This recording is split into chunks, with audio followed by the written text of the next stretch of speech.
అందరికీ నమస్కారం. మొదటిగా ఈ వీడియోని గమనించండి. ఎంత యేసుకు పూలు పెట్టారు, మేరీకి పూలు పెట్టారు, పూకు చుట్టూ పూలు పెట్టారు, దాన్ని చేశారు. ఎంత యేసుకు పూలు పెట్టారు, మేరీకి పూలు పెట్టారు, పూకు చుట్టూ పూలు పెట్టారు, దాన్ని చేశారు. అది వట్టకాయలు ఏమైనా బలిస్తారా ఇంద్ర తీసుకెళ్ళి అక్కడ మేరీకి ఇద్దరితో కడుపు. ప్రపంచంలో ఏ స్త్రీ అయినా చూసుకుని ఒకటితోనే కడుపు చేయించుకుంది.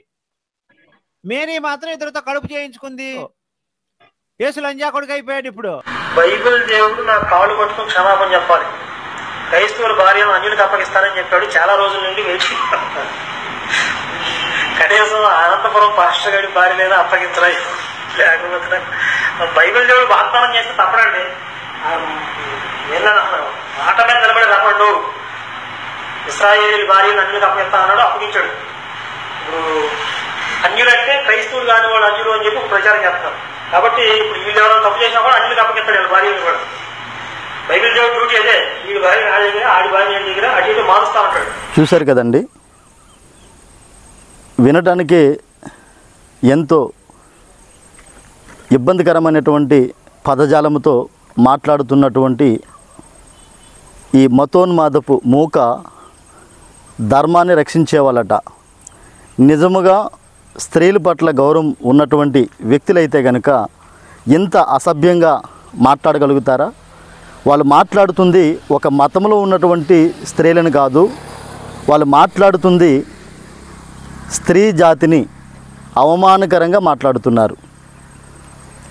దైవజనుడు సాలెం రాజు గారు తన దగ్గర ఉన్నటువంటి విశ్వాసులు ఎంత క్రమశిక్షణతో ఉండాలి అన్న ఉద్దేశంతో ఓ మంచి విషయాన్ని వారికి అందించే ప్రయత్నంలో ఈ మల్లెపూల ప్రస్తావన తీసుకొచ్చి మాట్లాడటం జరిగింది.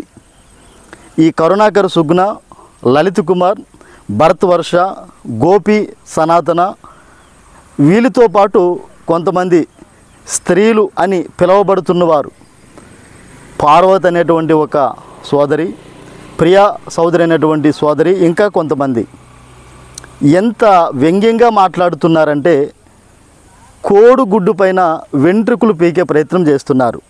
వాస్తవానికి దైవజనుడు మాట్లాడిన దాంట్లో ఎక్కడా కూడా స్త్రీ జాతిని అవమానపరిచినట్టుగా లేదు.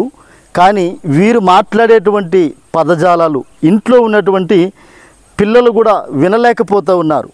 అయినప్పటికీ కూడా ఇది మీ ఎదుటికి తీసుకొచ్చి మాట్లాడాల్సిన పరిస్థితి వచ్చింది కనుక మీకు తెలియపరుస్తూ ఉన్నాం. ఏ వ్యక్తులు కూడా ఇంత భయంకరంగా మాట్లాడరు. క్రైస్తవులు ఎంతో గౌరవప్రదంగా చూసేటువంటి మరియ తల్లిని ఎంత అసభ్యమైనటువంటి పదజాలాలతో, ఎవరు కూడా కనీసం వినడానికి కూడా ఇష్టపడినటువంటి పదజాలాలతో వారు మాట్లాడటం జరిగింది. అయ్యా సహోదరుడా, ఎంత అభ్యంతరకరమైనటువంటి విషయాలను మాట్లాడావు కదా, ఆమె స్త్రీ అని అనిపించలేదా? నిజముగా స్త్రీల పట్ల మీకు గౌరవం ఉన్నట్లయితే, స్త్రీలు గౌరవించేవారైతే ఇలాంటి మాటలు మాట్లాడతారా? స్త్రీలను గౌరవించేటువంటి పద్ధతి ఇదేనా? ఈ కొన్ని మత ఉన్మాదంతో నిండుకున్నటువంటి స్వార్థపూరితమైనటువంటి ఆలోచన కలిగినటువంటి ఛానల్స్, యూట్యూబ్ ఛానల్స్ కలిగినటువంటి కొంతమంది ఉన్నారు. రాజ్ న్యూస్ తెలుగు అని, డైల్ న్యూస్ అని, ఆర్టీవీ అని, బిగ్ న్యూస్ అని ఇలా కొన్ని యూట్యూబ్ ఛానల్స్ క్రియేట్ చేసుకొని ప్రజల దగ్గర మనల్ని పొందడానికి, ప్రజల దగ్గర ఆదరాభిమానాలు పొందుకోవాలని ఒక మంచి వ్యక్తి యొక్క వ్యక్తిత్వాన్ని ప్రజల మధ్యన అసభ్యకరంగా చిత్రీకరించాలనేటువంటి ఉద్దేశంతో ఇలాంటి కుట్రపూరితమైనటువంటి ఆలోచన చేస్తూ ఉన్నారు. అయితే నా భారతదేశంలో ఉన్నటువంటి ప్రతి ఒక్కరు కూడా చాలా తెలివి కలిగిన వారు, వివేకం కలిగిన వారు. 1-2 వీడియోస్ మీరు చూస్తారు, తర్వాత మీ యొక్క హృదయాలు దేనితో నిండుకున్నాయో, మీ మనస్తత్వాలు ఎలా ఉన్నాయో ప్రతిదీ గమనిస్తూ ఉన్నారు. ఆ విషయం మీరు మర్చిపోవద్దు. ప్రతిదీ కూడా సాక్ష్యాధారాలతో మాట్లాడటం జరుగుతుంది. మీరు గతంలో మాట్లాడినవి, ప్రస్తుతం మాట్లాడినవి సమాజము చూడలేదనుకుంటున్నారేమో. ఒకవేళ ఇప్పటికీ సమాజం మధ్యకి చేరకపోతే తప్పకుండా మా వంతు ప్రయత్నంగా మేము చేసి సమాజం మధ్యకి మీ యొక్క వ్యక్తిత్వాలు, మీ ఆంతర్యములు ఉన్నటువంటి ఆ ఉద్దేశపూరితమైనటువంటి విషయాన్ని ప్రజలకి చూపించే ప్రయత్నం చేస్తాం. ప్రతి ఒక్కరు కూడా ఈ విషయాన్ని గమనించాలని కూడా సృష్టిగా ఇక్కడ తయారు చేసిన పరలోకం నుంచి పార్సల్ ఏమైనా వచ్చిందా? ఇక్కడ ఒక మనిషి తయారు చేసిన పుస్తకం దీని కాళ్ళ కింద వేసి తోకండి, దీని మీద వచ్చపోయింది. ఇది కూడా సృష్టిగా ఇక్కడ తయారు చేసిన పరలోకం నుంచి పార్సల్ ఏమైనా వచ్చిందా? ఇక్కడ ఒక మనిషి తయారు చేసిన పుస్తకం. దీని కాళ్ళ కింద వేసి తోకండి, దీని మీద వచ్చపోయింది. ఈ వీడియో చూశారు కదండి, మరొకసారి జాగ్రత్తగా గమనించండి. అమ్మ పార్వతి ప్రియా చౌదరి ఎంత యేసుకు పూలు ఈ పెట్టారు, మాటలు మేరీకి పూలు పెట్టారు, పూకు చుట్టూ పూలు పెట్టారు, దాన్ని చేశారు. ఎంత యేసుకు పూలు పెట్టారు, మేరీకి పూలు పెట్టారు, పూకు చుట్టూ పూలు పెట్టారు, దాన్ని చేశారు. అది వట్టకాయలు ఏమైనా బలిస్తారా ఇంద్ర తీసుకెళ్ళి అక్కడ మేరీకి ఇద్దరితో కడుపు ప్రపంచంలో ఏ స్త్రీ అయినా చూసుకుని ఒకరితోనే కడుపు చేయించుకుంది. మేరీ మాత్రం ఇద్దరితో కడుపు చేయించుకుంది. బైబిల్ దేవుడు నా కాళ్ళు పట్టుకుని క్షమాపణ చెప్పాలి. క్రైస్తవుల భార్యను అన్యులకు అప్పగిస్తానని చెప్పాడు. చాలా రోజుల నుండి వేచి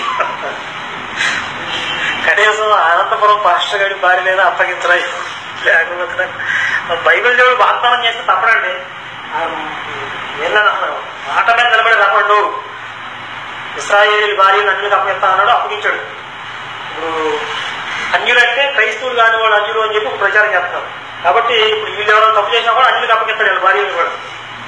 బైబిల్ దేవుడు డ్యూటీ అదే, వీడి భార్య నా దగ్గర, ఆడి భార్య నేను దగ్గర అటు ఇటు మారుస్తా ఉంటాడు. మీకు అభ్యంతరంగా అనిపించలేదా? ఇవేమైనా వినసొంపైనటువంటి సంగీతంలా ఉన్నాయా? రాజ్ న్యూస్ ఛానల్ వారికి కూడా ఈ మాటలు ఎంతో హాయిగా అనిపిస్తున్నాయా? అప్పుడు స్పందించాలనిపించలేదా? ఇప్పుడు దాకా నిన్న ఒక క్లారిటీ ఇచ్చాయి, ఇప్పుడు సభాముఖంగా మళ్ళీ క్లారిటీ ఇవ్వాల్సింది ఏంటంటే యేసుకి 3 మేకులు కొట్టారంటారు. ఆ 3 మేకుల పేర్లు ఏంటో తెలుసా? అందులో 2 మేకుల పేర్లు ఇక్కడ ఉన్నాయి మాత్రమే. కనిపించిన 3 మేకే బాస్కెట్ కిలి సూపర్. అంటే మరి ఇక్కడ కళ్యాణ్ కుమార్ ఏంటో అవి కాళ్ళ కొట్టిన మేకది చెక్కను పోనీ చెక్క 2 చెక్కలు వేశారు కదా, అంటే నేమే కొట్టేశారు. ఇదేంటి దారుణం? ఆ 2 చెక్కలు మరి ఆయనతో పాటు ఈయన కూడా కలిపి కొట్టేశారు. మీరు ఏం మాట్లాడుతున్నారు? లాస్ట్ మిస్ అయ్యారు మీరు. సరే ఎనీవేస్ ఇట్స్ ఓకే. ఈ లలిత్ కుమార్ మాట్లాడిన మాటలకి,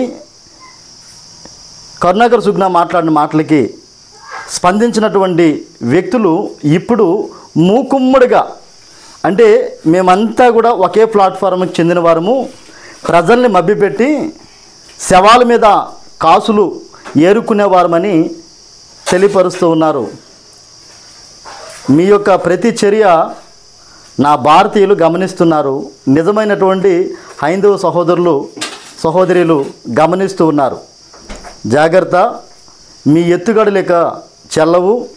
ప్రజలు మిమ్మల్ని చెప్పుతో కొట్టేటువంటి రోజు దగ్గరలోనే ఉంది. మీరేమిటో, మీ ఆలోచన విధానం ఏమిటో ప్రజలు గమనిస్తూ ఉన్నారు. జాగ్రత్త. క్రైస్తవ సంజా కొడకల్లా యేసు బైబిల్ ప్రకారం దేవుడు ఎలా అవుతాడు? యెహోవా అనేవాడు దేవుడు ఎట్లా అవుతాడు? వాడు psycho. Jehovah is a psycho God. మీరు మా ఇళ్ళకి వస్తారా నా కొడకల్లారా? వీళ్ళందరి యొక్క వక్ర బుద్ధి ఏమిటో గమనిస్తూ ఉన్నారు కదండి. మరొక సాక్ష్యాధారంతో మరొక వీడియోతో మీ ముందుకి వస్తాను. అంతవరకు సెలవు.